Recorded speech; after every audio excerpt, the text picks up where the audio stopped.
Magandang araw po sa inyo mga ka-brothers. Welcome po sa aking YouTube channel. Sa oras na ito, ang ating ibabahagi sa inyo ay tungkol po sa wiring diagram ng Kawasaki Fury 125 at ng Aura. Ayan mga ka-brothers. Ngayon, ito po ay request ng isa nating subscriber na si Joe Mosende. Ayan, Joe Mosende, panoorin niyo itong video ito kung paano ang wiring diagram ng Kawasaki Fury 125 at ng Aura. Parehas lang po yan mga ka-brothers. Ngayon, sa mga baguhan pa lang sa aking channel, huwag niyo pong kalimutang mag-subscribe at pakipindot na rin po ang notification bell button para po lagi kayong updated sa mga darating ko pang mga video posts.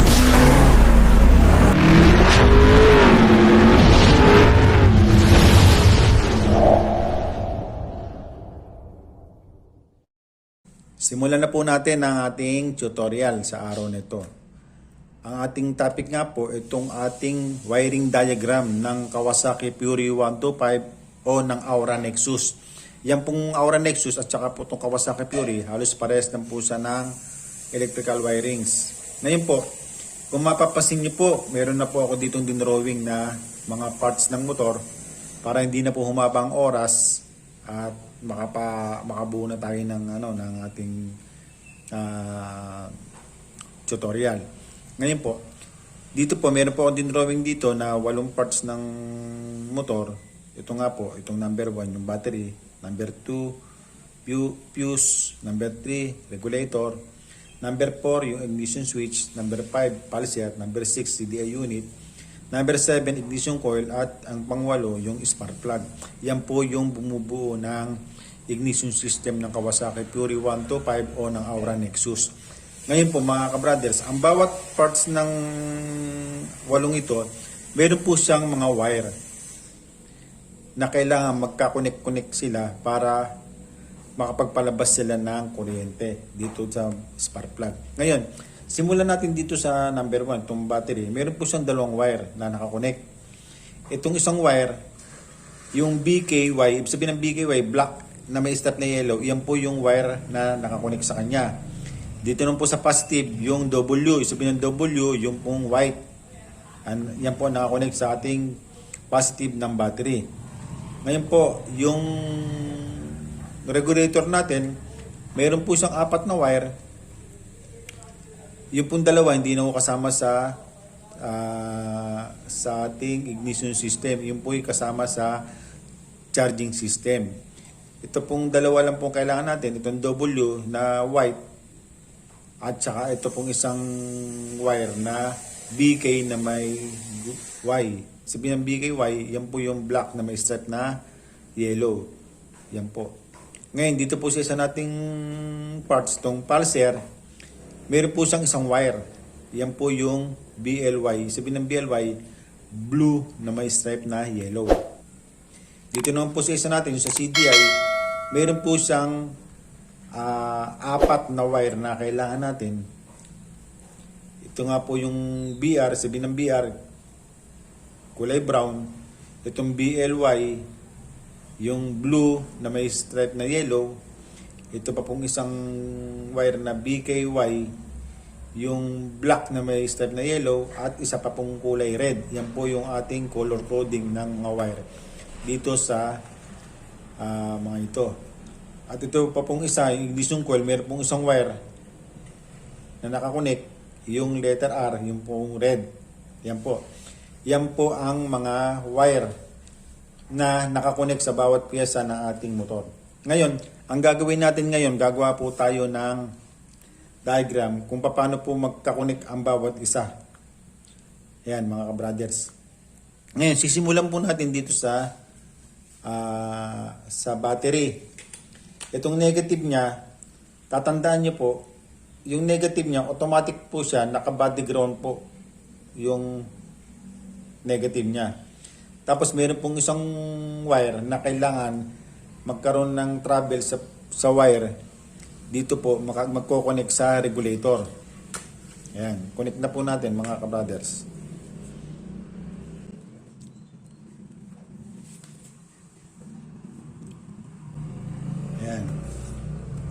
Yung black na may step na yellow sa battery, yung negative, nakakonect po siya sa regulator na negative din po, yung black na may step na yellow. At ito pong CDI, nangangailangan din po siya ng negative ground dito po sa battery. Kaya i-connect po natin siya.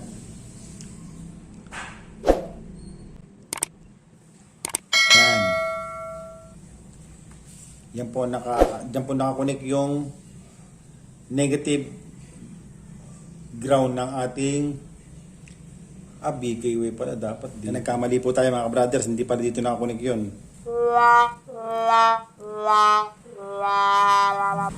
Ito pong itong BKY, dito po nakakonect sa negative ground ng ating battery. Kailangan po niya ng ground, itong ating CDI. Yan.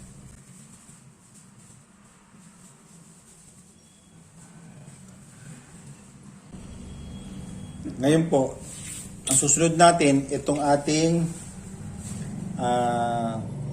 positive ng ating battery. Meron po siyang wire na nakakonect, kulay white. Nakakonect po yun dito po sa regulator na mayroon pong wire na white.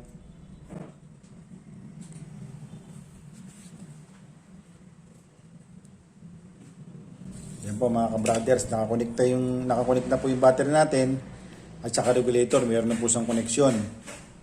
Ngayon yung CDI, kumuha ng ground dito po sa negative ground ng ating battery. Ngayon, ang susunod natin itong ating ignition switch. Ito pong ignition switch na to, yung isang wire niya, yung white, nakakonect po siya dito sa kulay white na nanggaling sa battery.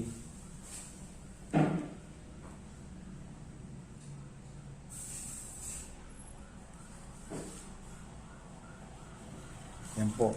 Ngayon, yung isa niyang wire, mga ka-brothers, yung kanyang kulay brown, nakakonect po siya doon po sa CDI.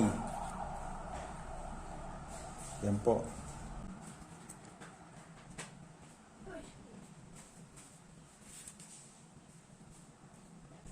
Yan. Tapos na po tayo sa ignition switch, dito sa battery, sa regulator. Ang susunod natin itong pulser. Yung pong pulser niya, mga ka-brothers, ng Kawasaki Fury 125 o nung Aura Nexus, isa lang po ang wire niyang nakalabas. Yung pong isa, naka-body ground na po siya automatic. Ayan. Ngayon, ito pong isang wire na ito, itong blue na may strip na yellow, nakakonect po siya dito po sa CDI. Yung pong blue na may stripe na yellow. Yan po.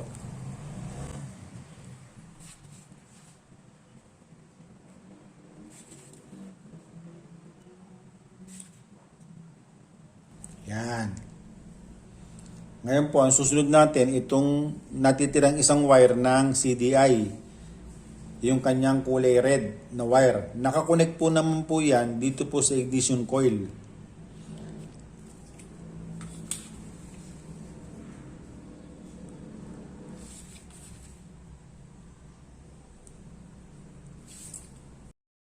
At ito pong isang sa ignition coil, automatic po ito, naka-body ground. Naka-body ground po ito automatic.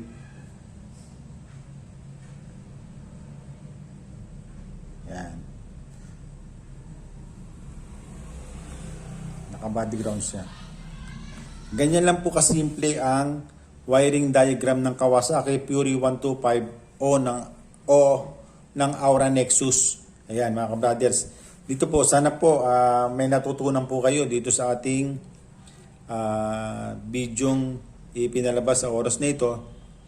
At sana makapagbigay impormasyon sa inyo at makatulong sa pang-araw-araw ninyong paghahanap buhay kung kayo naman po yung mekaniko. O sa inyong motor, kung meron po kayong motor na Kawasaki Fury 125 o nung Aura Nexus. Sige po, maraming pong salamat sa inyo. Mabuhay po kayong lahat.